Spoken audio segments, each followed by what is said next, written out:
You know it? Fucking Miami was terrible. I saw. And now, you're tuned into RBLR, the home of Tampa Bay's Reveler Sports. BarrieHaus, it is time for another RBLR Rowdies pregame show. Tonight, your Tampa Bay Rowdies take on the San Antonio FC on the road, which means you are cordially invited to come on down where I am. It is loud, it is rowdy, and it is waiting just for you to come down to the BarrieHaus Beer Company. We are in Ybor. Get your butt down here. We've been marketing this for weeks and weeks and weeks, and now the time has come. Alongside myself, Eureka Wheeler, the producer usually of the show, usually on the other side of the microphone, but your MC of tonight, to bring you who you really want to hear from. That is the man, the myth, the legend, James Knowles. What's up, Mr. Knowles? I'm doing well. Apparently, I'm a man, a myth, and a legend. Yeah, exactly. I didn't know all of those things, but yeah. The Rowdies could use a few more men, definitely a few more legends. Yeah. To get this started, Eureka, let's just jump in here. Oh, man. We have a lineup. Yes, that's we do. what we're here to cover. We're here to talk about the Rowdies and their game against San Antonio. Well, they have a lineup, but they don't have a head coach right now. They don't have. Yeah. Well, so here we go. We're jumping right in with the lack of a coach. Yeah. The lack of two starters. Yeah. Well, at least two. Yeah. And they're on the road. So yeah, there's a lot going on here. Why don't you get us started with Nicky Law specifically? Yeah, so we finally got it out in the open. It was reported a week or two ago that Nicky Law has been Shout out to unused substitutes. But yeah, exactly. He's been going through some visa issues. He was in the UK now for a couple of weeks now. And we haven't been able to report it, but now the Rowdies from their own account said it. So he's still in the United Kingdom. It's very strange to me that this is a guy who played for the Rowdies. Yeah. Then he became a player coach, I should say, at a team in Alabama. He took over as head coach for the Rowdies, and in the middle of that, somewhere along the way, there was a notification that his visa was expired. I mean, I guess we don't entirely know, but the situation is the visa is not applicable, and he has to go and get that sorted out. Yeah. But it's extremely strange to me that this is not somehow sorted out ahead of time, considering how long he has lived in the United States, how long he has been in the United States. He was at Indy 11 before he joined our team as a player. So I just don't. I mean, I'm not a lawyer. I don't work for an embassy. I don't get it, but.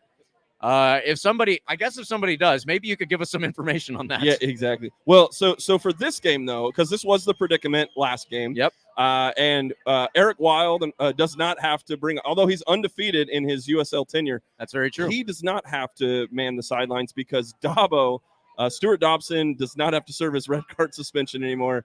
He's back on the sidelines. So that was another screwy one, obviously. Nicky Law is out for the game against Memphis, as we've all seen and talked about at this point. With that being said, Stuart Dobson takes over as head coach, gets up into the 90th plus 2 or 3 minutes, and the game is tied 2-2. There is a very weird call. Stuart Dobson gets a yellow card. It is listed as the 90th plus 4. He's still arguing, and the referee walks away or comes back and gives him a red card. But I didn't see a second yellow card either. So maybe he said something that was so egregious that he got a straight red card after getting a yellow card. I really don't know. Either way, that first yellow card that he received, like I said, 90th plus 4. The second card he receives is the 90th plus 5. That's how it's listed. So I couldn't tell you what happened there. We didn't get a lot of information from the team or from Stuart Dobson himself. So he served his suspension 2 days after that against Louisville City. That was the home win that we all loved, and that was something that was really good. But now he's back, and we're getting to see at least one of the main coaches. You know, Eric Wild. I think usually when he's a coach, he's up in the stands. He's watching, from the perspective of the high birds up there, or just the cameras, and he can tell them what he can see looking all over the field. Right. But it's very screwy, not only on the roster itself, but then with the coaching staff. So we've got at least Stuart Dobson back.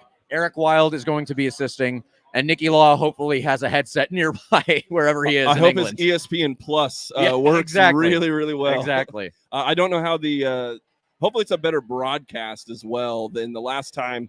We all barely watched that. Man, you might have had to have an epilepsy warning with the white flashes, but one thing you might need to have a warning if you've just now tuning in and you haven't seen the 11 yet is that two stalwart linchpins of this Rowdies 11 are not available. They were listed as questionable, not out. It has now been confirmed they will not be on the bench or in the 11, and that, of course, is Aaron Guillen, a Defender of the Year candidate, and Antley. So these are two dudes that definitely you can put in many different situations. They're agile, they're great defenders that also can create. Obviously, we saw Aaron Guillen creating for Jennings with the deep, long assist, just a game ago. Antley, of course, can play the back line. He can play in the midfield. He's very adept at turning defense into offense and creating on the wings. And that's just what the surface level is that will be missing. But now you're now putting people in positions that might not normally be there, or at least it's not we haven't had both of these guys out of the lineup for years. I don't remember the last time since we've been a company that we haven't had Aaron Guillen and Antley in some form of fashion. So all that leading up to this question is, what do you see in the 11? How do you overcome Antley and Guillen not being in this 11? Yeah, so let's get to the 11 here. Yeah. Obviously, if you look to this side of the screen, you will see our 11. If you are just listening to us, you can also get that on Twitter, what have you. But in net, Connor Sparrow, that's obviously very good. We're okay with that. Very good. But yeah, so based on the 11 that we have, we can pretty much tell that the formation is going to be a 3-5-2. The three at the back are going to be Jordan Doherty, Freddie Kleeman, and Forrest Lasso. The five in the midfield are going to be crossed from right to left. Dayon Harris, Lewis Hilton, Jan Ekra, Charlie Dennis, and Jake Araman. And then up top, it will be Cal Jennings and J.J. Williams. Yeah. Now, obviously, Charlie Dennis is going to play the more advanced role of the central midfielders, but that means that Dayon Harris is going to be our right wing back and Jake Araman is going to be our left wing back. I'm happy that Jake Araman is going to be involved. Dayon Harris has played in this role before. I am a little bit worried about his defensive side here, but what really worries me more than that, if you look at the defense again, that's Jordan Doherty, that's Freddie Kleeman, and Forrest Lasso, just to reiterate. Now, San Antonio is a team that does not like to have the ball. They mostly do not keep it and let the other team have possession. They absorb, and then when they are finished absorbing and they see that they have an opening with the ball, they will break with speed and try and score in transition. So, obviously, all of that leads into how are the Rowdies going to be able to handle the transition from San Antonio? Unfortunately, when you look at the three at the back, Jordan Doherty, Freddie Kleeman, Forrest Lasso, all of those are very good defenders. But I will say speed is not their forte.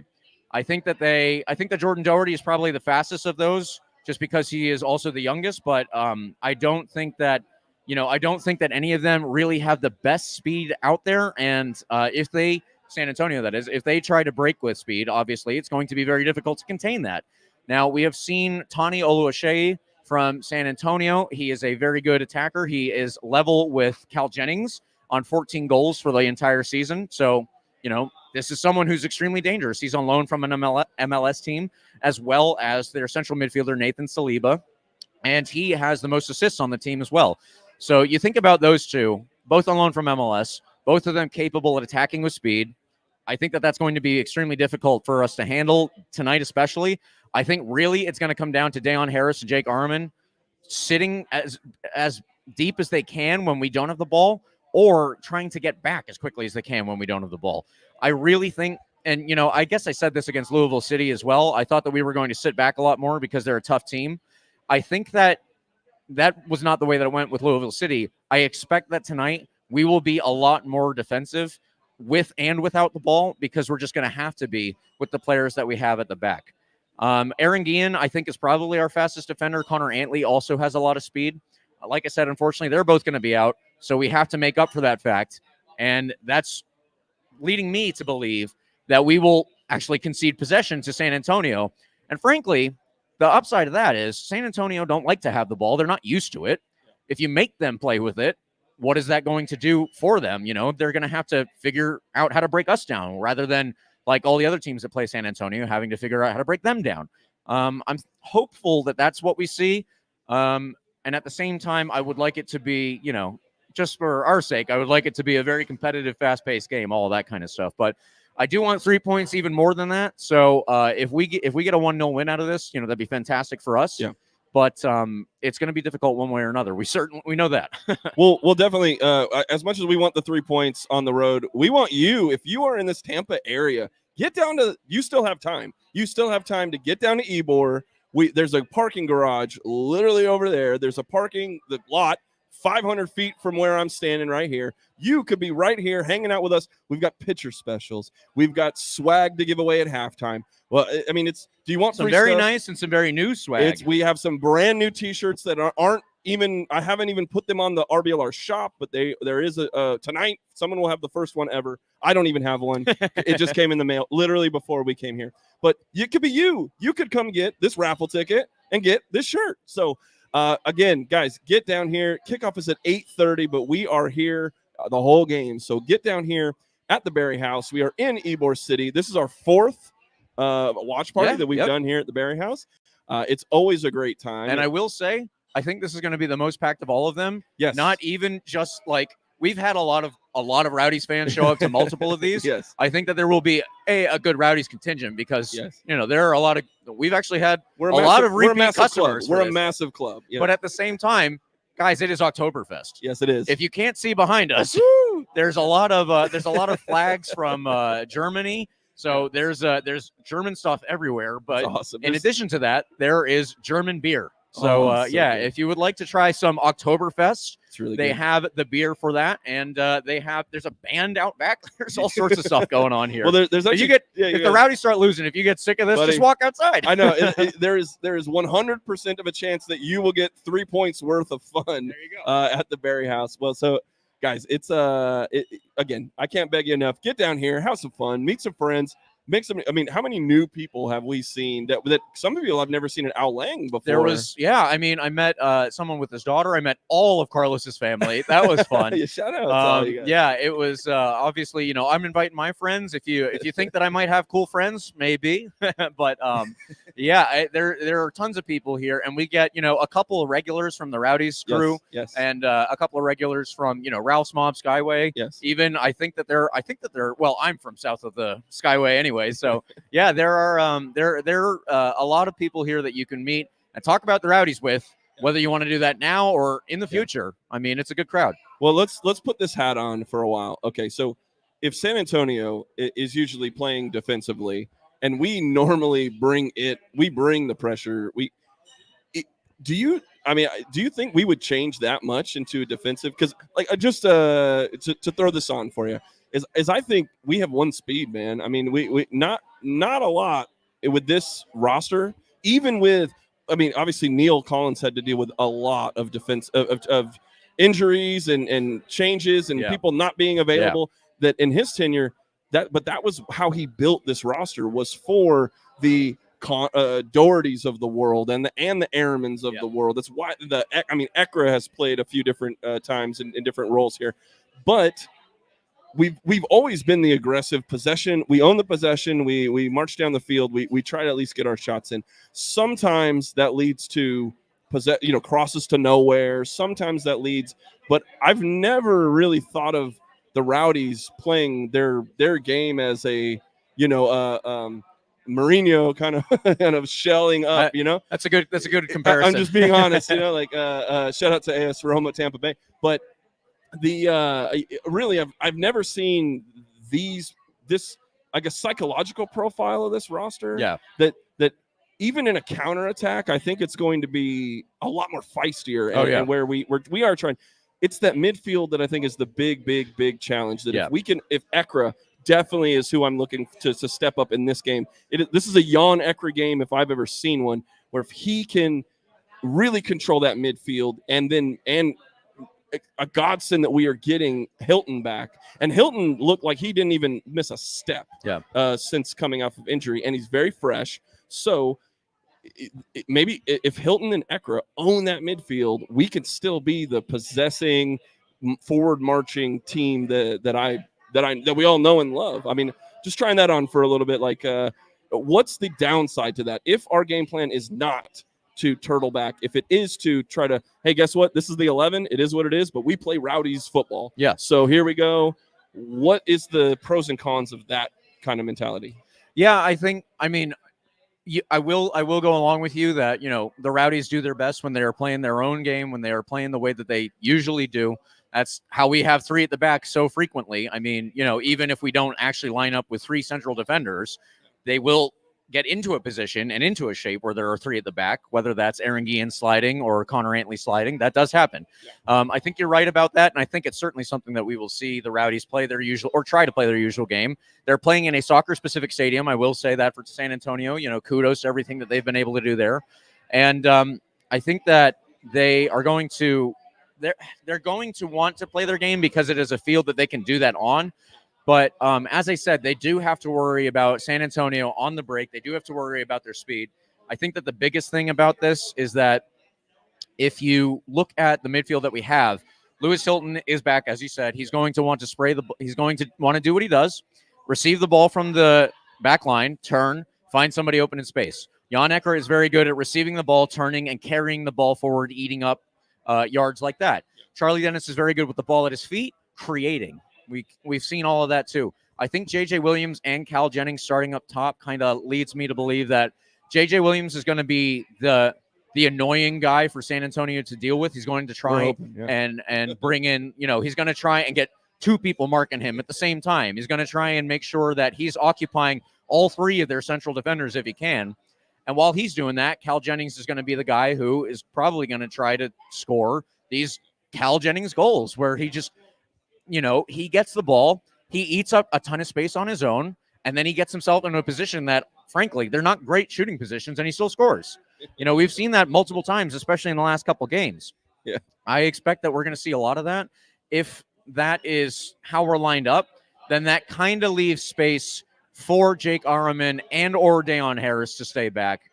And one of those almost certainly will always have to stay back just to make sure that we have all of our angles covered in terms of receiving San Antonio's breaking chances in transition. So I think that, we're definitely going to see the Rowdies try to play their own game. That's not no question there. But yeah, I think that we are going to also have to just make sure the defense, this is true of every game. You have to make sure that you're tuned in defensively. But at the same time, it's especially important in a game against San Antonio when we need the points, get to the end of the season. We'll get to that in a second. Yeah, Every single point is precious right now.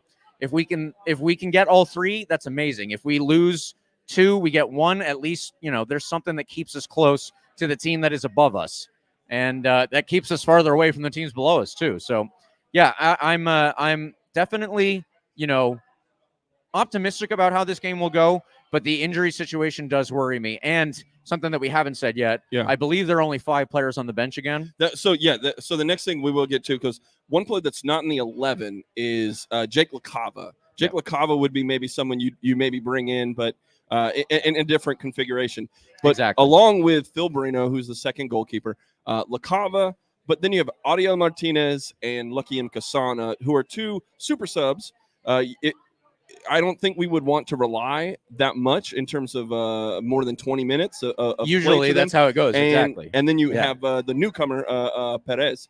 So there is a way. I mean, in what scenario do you think, like if we get an early goal and we stay ahead, do you think that, maybe they bring on Nkasana and Ariel Martinez late, just to, not to say time wasting, but, to kind of elongate and have a little bit, or do you think that it's more of the LaCava and Perez that are going to be the meaningful substitutes, unless we're really down and we're down to a goal or two and we need instant offense from the veterans on that squad? I do think LaCava and Perez are going to be 2 of the, we need a goal. They're going to be the clutch substitutions, I think, for sure. But the fact that we only have these 4 options, none of whom is a defensive player, obviously. See, that was So there's a theme with with all of these particular players, is that they are. Well, Perez has a bit of a different. Am I wrong? He played at left wing back, I think, in the last game or 2, but that was again just down to the injury situation because Jake Araman has been in and out of the lineup so much. Yeah. Okay, but definitely Jake LaCava, Ariel, Lucky, offense is Yes. what I think of those players Right. first and foremost. So it's kind of like it's very, very important that we, whatever the game plan is, that Dobson and crew figure out whatever the adjustments are from San Antonio so that we can stay ahead of the game and be on our schedule and then make the substitutes that we want, as opposed to being down, being behind, and trying to come up with there's one skill set in the quiver or in the and I don't know if we get down too much or if it turns into what I think we both picked a draw on the podcast. Yes, right? yes. So if it really is as tightly contested as it is at the end of the game in the last 20 minutes, it's like if we have offense, and we then are giving up the defensive side of that, and then hopefully we don't concede something. So because again, we have to, or at least I have to say, it's a very, very, very.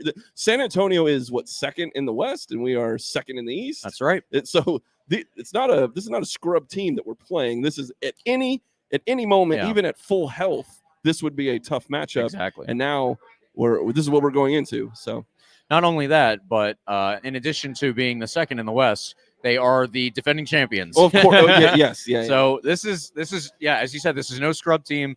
Goalkeeper of the year last year, defender of the year last year. Obviously, the MVP was a Tampa Bay Rowdy, but overall, San Antonio swept the awards. So that's important to consider. Now, one thing I do want to bring up, if you can pull up the lineup for San Antonio, their goalkeeping situation is interesting because the goalkeeper that they usually have, Jordan Farr, is the player that we would have expected. He is the main.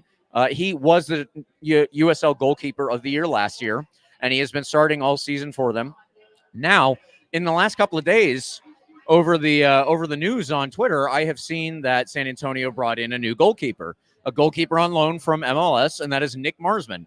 Nick Marsman is Dutch. He's from Inter Miami, I believe, on loan. But it seems as though he is actually starting in net. So I'm not really sure what to make of that one. That's interesting. Does that mean that on the bench is going to be Jordan Farr? He is on the bench. Yeah, Farr is on the bench. So I guess they are actually not happy with Jordan Farr for one reason or another. If that's the case, where does Nick Marsman come in the middle of his season? He's not a usual player for Inter Miami, obviously. Yeah. They have another goalkeeper starting. I don't think Nick Marsman even plays in their Open Cup games, and he didn't play in the Leagues Cup for them. So how many minutes does he have recently? I honestly don't actually know that. And if we don't know what form he's in or anything, maybe he could be, capable of slipping up here and there. I'm kind of hopeful for that too. Again, I don't know why Jordan Farr isn't starting for them, but it's very interesting for us that is the situation. Well, in terms of the table, this is a very, very, very pivotal matchup for us. If we can somehow, at least, again, I think we both picked draws. I'd be very, very happy at this point with a draw on the road. But if we can somehow pick up these 3 points, that puts us in a very good position because the next month of fixtures, Memphis 901, Hartford Athletic, Loudoun, and then the real big matchup, that real heavyweight matchup we're looking in the beginning of October against Pittsburgh. We do have a game in hand, and this is one of these matchups that it's not a given, but it would be very, very, very, very good for the rest of the season. Yeah. And when we're thinking about getting a home playoff matchup, or at least, if not the entire East. Yeah, exactly. So, guys, it's big. I can't stress that enough. I hope that you are ready because kickoff is in about 10 minutes. 10 minutes, Again, we are here at the BarrieHaus. We're trying to give away picture specials. We're going to give away a couple T-shirts from the RBLR shop, and plus tons of camaraderie. There's friends. We're going to be singing, chanting, yelling, screaming. That's what we do. When they kick with their heads instead of their feet, we are going to go absolutely mental. But I guess that's going to wrap it up here. Mr. Knowles, is there any last words you want to say before we sign off and get ready for kickoff? I think we've gone through the tactics. I think we've gone through the lineups pretty extensively. At this point, I have one more thing to say.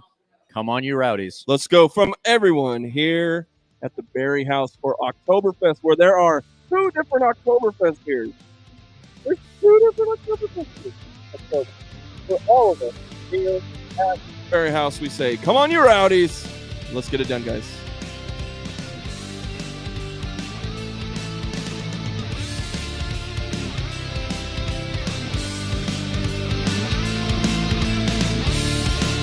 Thank you for tuning into this presentation by RBLR Sports. On your way out of the stadium, please remember to like and subscribe.